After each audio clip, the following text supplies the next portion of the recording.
Friends, मैं आपका दोस्त डॉक्टर सुनील कुमार और आप देख रहे हैं doctor Kumar education clinic. I am post doctorate in clinical medicine and the metabolic science. Last 2 decade से साउथ दिल्ली छतरपुर में as a clinical health physician में प्रैक्टिस कर रहा हूँ and I am specialise in metabolic problem, lifestyle disease, coronary artery problem, infectious disease. तो आज हम बात करेंगे कि जो गैस्ट्राइटिस है, यानी कि गैस्ट्राइटिस बार बार क्यों होता है, पेट में सूजन क्यों आती है, लोग इलाज लेते हैं, लोग एंडोस्कोपी कराते हैं, ट्रीटमेंट भी पूरा करते हैं, फूड रिस्ट्रिक्शंस भी अप्लाई करते हैं, लेकिन उसके बावजूद भी फायदा नहीं होता। लगातार गैस्ट्राइटिस यानी इन्फ्लामेशन आता रहता है और इन्फ्लामेशन के कारण जो आपका इंडाइजेशन है वो होता है, आपको ब्लोटिंग होती है, कॉन्स्टिपेशन होता है, भूख अच्छे से नहीं लगती, मतलब गट संबंधित प्रॉब्लम लगातार बनी ही रहती है। तो इसको आज हम समझने की कोशिश करेंगे। आप वीडियो को पूरा देखिए। चैनल पे यदि नए हैं तो आप चैनल को सब्सक्राइब करिए, आइकन बेल हिट करिए, अपने फ्रेंड के साथ शेयर करिए। देखो, गैस्ट्राइटिस को विदाउट एंडोस्कोपी या विदाउट एग्जामिनेशन भी समझा जा सकता है, केवल फिजिकल सिम्टम्स के आधार पे। तो मोस्ट कॉमन जो गैस्ट्राइटिस के सिम्टम्स हैं वो नोजिया, वॉमिटिंग आपको होगा। कई बारी नोजिया वॉमिटिंग होता है, कई बारी ये फीलिंग कंटिन्यूअसली बनी रहती है। एब्डोमिनल पेन यानी पेट दर्द आपको महसूस होगा, वार्निंग सेंसेशन आपको रहेगी, ब्लोटिंग आपको होगा, कई बारी क्रैम्प्स देखे जाते हैं और कई बारी जो आपका बाउल का जो मेथड है, जो पैटर्न है, वो चेंज हो जाता है। और यदि लगातार ये गैस्ट्राइटिस बना रहे तो कई बारी स्टूल के साथ ब्लीडिंग भी देखी जाती है। तो ये कॉमन कुछ सिम्टम्स हैं जिसके आधार पे आप ये पहचान कर सकते हैं कि आपको गैस्ट्राइटिस है या नहीं। अब गैस्ट्राइटिस होने के कारण क्या होते हैं, क्यों गैस्ट्राइटिस होता है? देखो, सबसे बड़ा मतलब कॉज है कि अनहेल्थी स्पाइसी ऑयली फूड, मतलब बहुत ज्यादा healthy unhealthy spicy oily food लेना और कच्चा खाना खाना, मतलब without boiled, without proper cooking के फूड ले लेना, स्ट्रीट से खा लेना, ये एक बहुत बड़ा रीजन है। यदि बहुत ज्यादा आप एसिडिक फूड लेते हो रेगुलरली तो आपको गैस्ट्राइटिस होगा।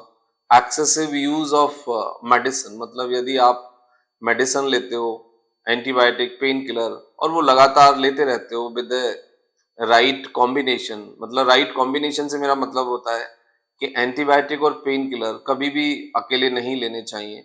उसके साथ आपको एंटासिड या प्रोबायोटिक लेना चाहिए, क्योंकि आप यदि दर्द की गोली या फिर एंटीबायोटिक यदि अकेले लेते हैं तो उससे मतलब डायरिया हो सकता है, एंटीबायोटिक इंड्यूस्ड डायरिया, गैस्ट्राइटिस हो सकता है, अल्सर आपको हो सकता है, और परफोरेशन मतलब इंटेस्टाइनल ब्लीडिंग भी कुछ लोगों में देखी जाती है। तो एंटीबायोटिक एंड पेन किलर बहुत ज़्यादा हार्मफुल हैं आपकी गट के लिए। तो बहुत स्पेसिफिक लीजिए, सेलेक्टिव लीजिए, डॉक्टर के प्रिस्क्रिप्शन पर ही लीजिए, और जब कोई इमरजेंसी हो तभी लीजिए। अदरवाइज एंटीबायोटिक को या पेन किलर को आप फर्स्ट लाइन थेरेपी या चॉइस ऑफ मेडिसिन मत बनाइए। इसको केवल एक इमरजेंसी में रखिए, ट्रीटमेंट के लिए रखिए। उसके बाद आता है एच पाइलोरिक इन्फेक्शन। यदि बार बार एच पाइलोरिक का ग्रोथ बढ़ता है, इसका मतलब ये है कि यदि बैड बैक्टीरिया और गुड बैक्टीरिया का रेशियो खराब होता है और एच पाइलोरिक का ग्रोथ यदि आपके गट के अंदर बढ़ता है तो भी आपको बार बार गैस्ट्राइटिस होगा।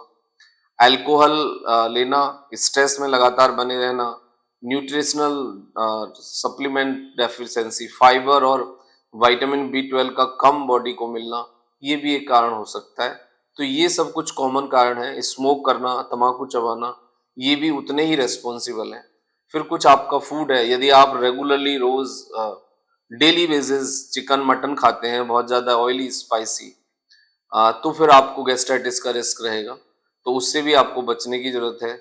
एग और नॉन वेज को आप लिमिटेड रखिए, मॉडरेट रखिए, वीकली रखिए, क्योंकि इसको रेगुलरली आप रेगुलर नॉर्मल डाइट इसको नहीं बना सकते। इसके अपने फिर और बहुत बड़े नुकसान होते हैं। देखो, बेसिक ट्रीटमेंट यही है इसका। जो बेसिक ट्रीटमेंट में यदि आप देखो तो जो मतलब नॉर्मल ट्रेडिशनली जो ट्रीटमेंट है वो उसमें पीपीआई आपको देते हैं, डॉक्टर एंटासिड देते हैं, एंटीबायोटिक देते हैं। लेकिन इन तीनों का ही रेजिस्टेंट लगभग 60% लोगों में पीपीआई, एंटासिड और एंटीबायोटिक का रेजिस्टेंट डेवलप हो गया। इसका मतलब ये है कि वो बहुत लंबे समय तक इसका यूज हो रहा है, लेफ्ट राइट डॉक्टरों के द्वारा। सेल्फ मेडिकेशन भी इन तीनों चीजों का बहुत ज्यादा हो रहा है। तो इस कारण कई बार ये दवाइयां काम ही नहीं करती हैं गैस्ट्राइटिस में। पेशेंट को मतलब कोई फायदा नहीं होता है। डॉक्टर ये दवाई लिखते जरूर है, आप पूरा कोर्स भी करते हो, लेकिन ये इफेक्टिव ही नहीं है। तो अब इसमें करना क्या होगा, इसमें अब करना ये होगा कि पीपीआई में आप पेंटाप्राजोल और मतलब पेंटाप्राजोल मत लीजिए, या तो एसएमएप्राजोल लीजिए या रेबिप्राजोल लीजिए।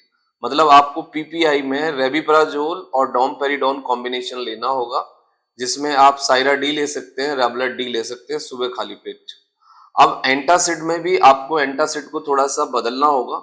इसमें आप सुक्राफिल लीजिए, लिक्विड है ये, 1 चम्मच 3 बार, यानी 5 ml खाना खाने से आधा घंटा पहले आप लीजिए। तो इससे आपका जो पीएच है पेट का, गट का, वो बदल जाता है और जो बर्निंग सेंसेशन है वो सबसाइड हो जाती है। इसके बाद आता है एंटीबायोटिक। जो एंटीबायोटिक दिए जाते हैं जनरली ओफ्लॉक्सासिन और indazole, nowadays those are not working, उसका रेजिस्टेंट बहुत ज्यादा डेवलप हो गया है। या तो आप रिफेक्सिम लीजिए लाइक रिफागट, या फिर आप लिवोफ्लॉक्सासिन ले सकते हैं, मतलब 5 to 7 डेज, तो ये आपको मदद करेगा। लेकिन इसके साथ साथ आपको फाइबर इंटेक बढ़ाना होगा और आपको प्रोबायोटिक प्रीबायोटिक्स बढ़ाने होंगे। जब तक फाइबर नहीं बढ़ेगा, प्रोबायोटिक नहीं बढ़ेंगे, तब तक आप ठीक नहीं होगे। अब नेचुरल ये कैसे, एक तो सॉल्युबल फाइबर लेना शुरू कर दीजिए, जिसमें पपीता खाइए, सेब खाइए, संतरा खाइए और अमरूद खाइए। दूसरे नंबर पे आप नेचुरल प्री प्रोबायोटिक और फाइबर फूड लीजिए, जैसे पोहा है, खिचड़ी है, दलिया है, ओट मील है आपका, ये सब आपको मदद कर सकता है। फर्मेंटेड फूड खाने की कोशिश करिए, वो आपको मदद करेगा। एंड नेक्स्ट पॉइंट ये है कि जितना ऑयली, स्पाइसी, तला भुना कम खाएंगे, पैक्ड फूड कम अवॉइड करेंगे, उतना जल्दी आप ठीक हो जाएंगे। और आप अपने हंगर टाइम को समझिए, यानी तब जब आपको भूख लगती है तभी आपको खाना खाना चाहिए। मतलब भूख जब आपको लगनी शुरू होती है तो आपका हंगर टाइम 30 से 40 मिनट का होता है। इसका मतलब ये है कि उसी टाइम पे यदि आप खाना खा लेंगे तो आपके खाने का एब्जॉर्प्शन भी अच्छे से होगा, न्यूट्रिशन अच्छे से मिलेंगे, ब्रेक डाउन भी अच्छे से होगा, मतलब खाना अच्छे से एब्जॉर्ब होके पच जाएगा। लेकिन 40 या 60 मिनट के बाद जब आपका हंगर टाइम खत्म हो जाता है, उसके बाद यदि आप खाना खाते हैं तो वो खाना अच्छे से एब्जॉर्ब नहीं होता, डाइजेस्ट नहीं होता, अधपचा पड़ा रहता है और उससे ब्लोटिंग होती है, इंडाइजेशन होता है, कॉन्स्टिपेशन आता है। और ये कहीं ना कहीं इनडायरेक्टली आपके गैस्ट्राइटिस को, गट की प्रॉब्लम्स को बद से बदतर कर देते हैं। तो इससे आपको बचने की जरूरत है। यदि फिर भी आपको कोई तकलीफ लगातार बनी रहती है, आपको नहीं फायदा हो रहा है, आप नहीं ठीक हो रहे हैं, तो आप हमसे व्हाट्सएप पे मैसेज कर सकते हैं। ऑनलाइन एंड पर्सनल कंसल्टेशन दोनों ऑप्शन है, तो आप जो भी आपको सूट करे उस प्रोसेस पे आप जा सकते हैं। Thank you very much and take care yourself.